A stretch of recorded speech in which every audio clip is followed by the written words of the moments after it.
Hello everyone, Tina here. I hope your day is going wonderful. Thank you so much for joining me. Well, for Countdown to Christmas, day 20. So this is the 20th. It's probably going to be my last card for this year's Countdown to Christmas series. We're going to be using a stamp set along with a coordinating die set from Sunny Studio. Now, I was blessed enough to have this sent to me by Sunny Studio. They asked me if there's anything in the shop that I was particularly fond of, and this came to mind. I've been eyeballing this for so long. Love this set. It's called Mug Hugs, and I think it's perfect for the holiday season because of the candy cane, but it's also perfect for winter, so that's why I chose this. So thank you, Sunny Studio, if you're watching this video, for sending this to me. Love this. This is probably going to be a stamp set lifer. Okay, we're going to jump in and create a card. We're going to do some stamping. Now, I always like to create a card with the first thing that comes to my mind when I see a stamp set. So I thought immediately of a coffee shop with a chalkboard background.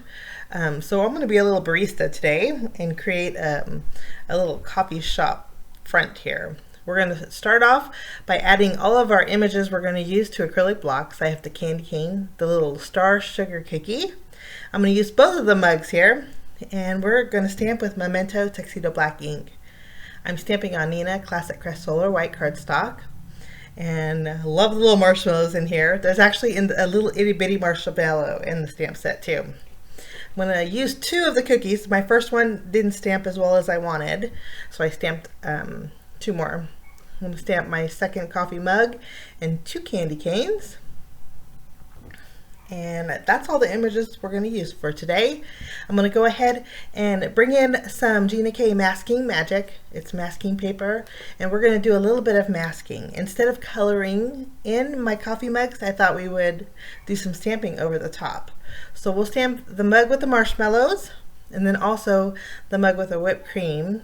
And then for our masks, I'm not going to use the positive part of it. I'm actually going to use the negative part of it. So when I cut this out, I want to make sure that there's only one cut line. And I also want to make sure that I just cut the mug. So I'm leaving the marshmallows and the whipped cream intact. But I do want to take this little inside piece of the mug handle, and we're going to mask off with this piece also. Only because since we're stamping over the top and then we're going to use the coordinating dies, I didn't want the stamp to be outside of my stamped line image. If you know what I mean. Okay. Next, I'm going to do the same thing with my second coffee mug. Just going to cut one slit, and you know what, keep the positive pieces inside your stamp set because these will come in really handy if you want to layer some coffee cups later on. So easy peasy. I'm going to go ahead and set my little mugs aside that we're not going to use and lift up the release paper off of the back here, and then we'll place it over the top of our mugs. Now I kind of separated the mugs because the stamps that I'm using are very long and they're going to overlap. So I kind of kept them a little bit separated, not too close together. But I'm just lining it up, making sure my cut line is closed up, and then I'll grab my little inside handle piece. We'll remove the release paper off of that, and then we'll add that on the inside of our little mug here. So that one's all masked off, ready to go. And I'll do the exact same thing to our second mug here. Just remove the release paper and add the inside piece to the handle, and then also the outside of our mug. Now this is the stamp set we're using. It's from Sunny Studio also. It's called Background Basics. It's nice because there's 3 different background stamps that are in strips. They're about 1.5 inch strips, and maybe 1 1/4 inch. I didn't really measure them, so I'm not quite sure. But there's stripes, polka dots, and then a plaid. I thought for our mug with a marshmallow, we would stamp the stripes. And I'm using my red ink. This is a cranberry ink. And I'm going to stamp just over the top. And I thought I could make the width or the height of my mug, but you can see it didn't stamp all the way to the bottom. So I'm going to attempt to restamp, line up those diagonal lines just so it's a continuous diagonal line. And it worked out great. I'm happy with this. I'll do the same exact thing with our other coffee mug, but this time we're going to use polka dots for that. And I'm going to use the same cranberry ink also. I'm using a piece of scratch paper just so I don't overlap. But I'll just remove my masking paper, and then I have 2 coffee mugs that are decorated with red and white. Now we're going to do a little bit of coloring and shading with my Copic markers. For my marshmallows I use C1, and then for the whipped cream I used my W1, and then I'm just using a couple shades of red for my candy canes here. Just alternating every other stripe, easy peasy. And I thought we'd do a little bit of shading too. So eventually I bring in a darker red and just dot it just to add a little bit of shading, which you could probably skip and just use one color for the candy canes, because I ended up adding a little sparkle over the top and you couldn't see the shading anyway. Here's my darker shade. But at least I know it's there. For my cookies, I'm going to use a couple shades of brown just on the rim. And then I want them frosted with some pink frosting. So we're just going to add a little shading. And then here's my darker shade. I love how dimensional these little cookies look. For the frosting, I'm going to use my RV 11, I believe, or my RV 10. I'm not sure. I can't really see when I do my editing what color I use. Sorry, guys. Okay, we're going to add a little shading to our mugs, and I think they look fabulous. Next, we'll take our coordinating dies. Thank you, Sunny Studio, for sending these to me. And we're going to cut out each one of our images. And as I was getting ready to cut these out, I was cutting out the takeout coffee cup. And I don't know about you guys, but I have a thing for coffee cups, even at home. I don't know. I would call it an obsession, because I'm constantly buying coffee mugs, and I always only use the same ones over and over, but I still have lots of them.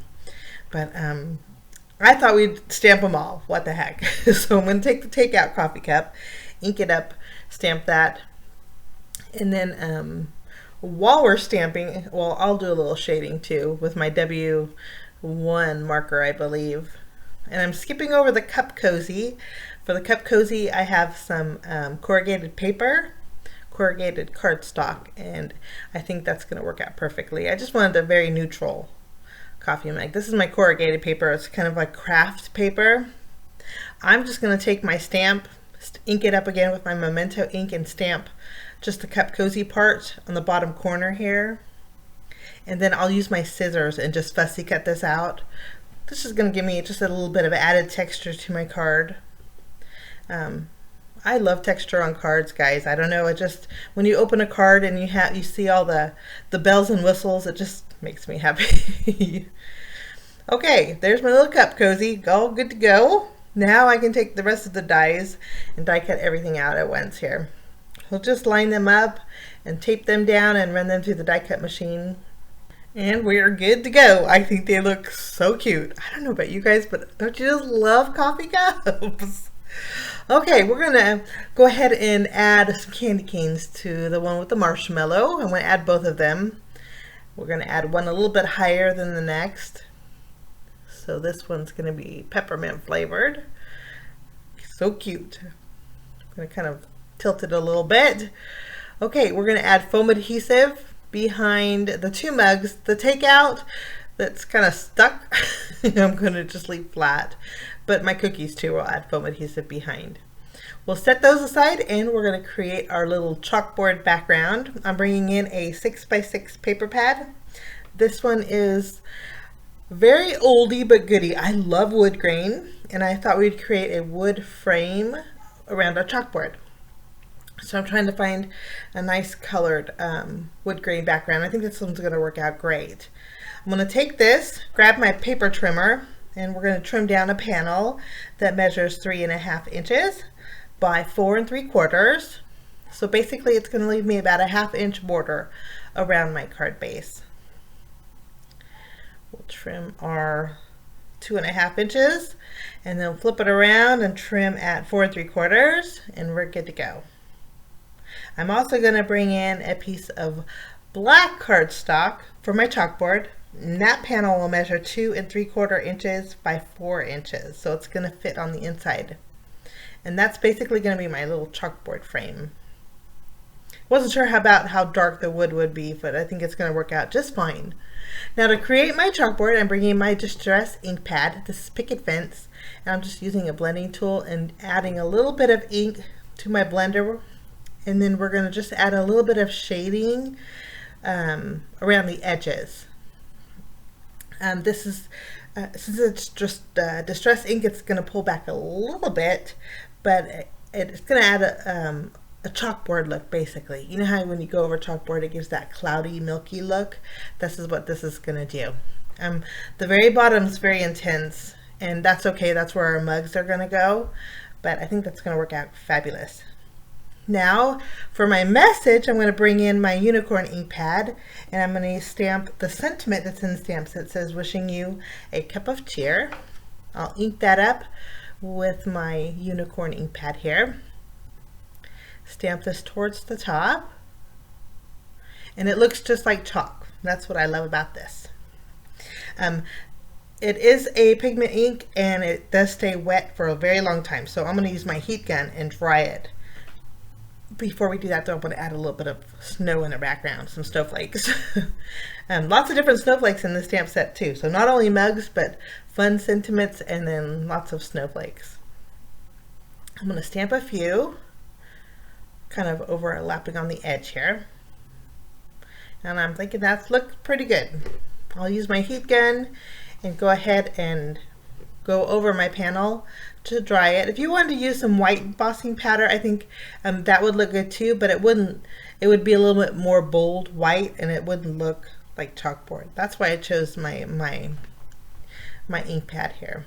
Okay, now my cup of cheer kind of faded a little bit, and I really wanted it to stand out a little bit more, so I'm just highlighting the cup of cheer part with my white gel pen. And then this takes a little while to dry too, so I'm going to use my heat gun and dry this. The reason I am is because I've had it smear on me before. I'll just use my tape runner and adhere my chalkboard to my wood grain background here. Just making sure it's centered. And I'm loving the way this looks. I think it looks real fun.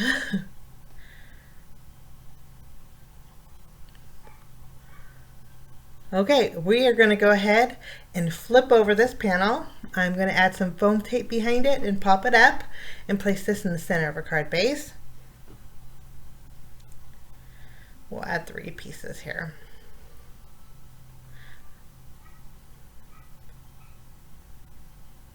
Okay, after we have this adhered, now we get to build our little scene. I wanted all of my images to be counter height, basically. So they're all going to go on the very bottom of our chalkboard here. Our coffee cup, we're going to raise up just a little bit more. This way it's taller than the rest. Our hot cocoa with our marshmallows is going to go on the corner here. We'll add our other hot cocoa cup and our cookies. I think that looks so fun. Makes me want to have a coffee right now. Okay, we're going to go ahead and there's the tops of our cookies were pink, guys, so I needed a little bit more pink. So in the stamp set is a stitched heart.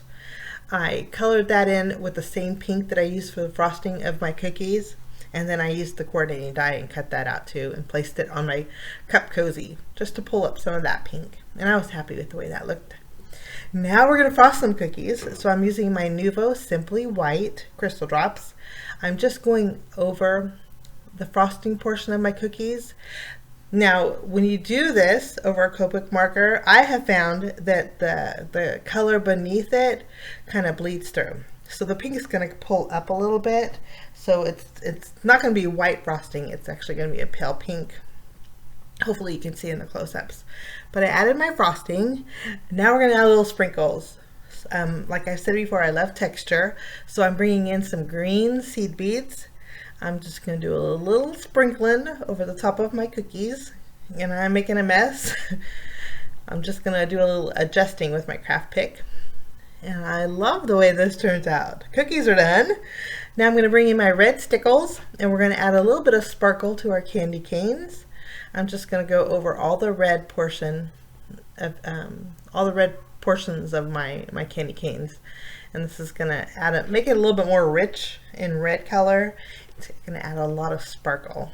And then while I was at it, I thought let's add our some glitter to our polka dots on our little coffee mug here too. And it's going to separate the color difference too between the stripes and the polka dots. This is going to be a little bit more richer red. Okay, I think that's going to look so fun. Now after we have our sparkle adhered, I am going to go ahead and let's see. My background just seems off to me. I don't know if I'm thinking if I maybe add a few more snowflakes, it will just fill it in versus adding something else in the background. So I'm going to take a piece of scratch paper and we're going to do a little card surgery here. I'm being really careful because I have the stickles on the candy canes and also the glitter on my coffee mug, and I didn't want to smear it. So I thought we would just do a little stamping off the side here. And you know, I got really lucky. Although in the close-up you can see I did smear a little bit, but I don't think it's too noticeable. We're going to offset one here on the side, and then I'm going to go around to the right side and stamp a little one over here. And I think that just filled it in. I think that's what it was missing, a full background. And I was happy with the way this turned out. But we have a lot of textures going on. I just love my little chalkboard scene. I think it's so fun. But I thank you so much for joining me. Thank you, Sunny Studio, for sending me this lovely stamp set. I had so much fun playing with it. And again, this will probably be my last card for Countdown to Christmas 2020. So thanks so much for joining me, guys. I wish you a fabulous day, and we will see you soon. Bye-bye.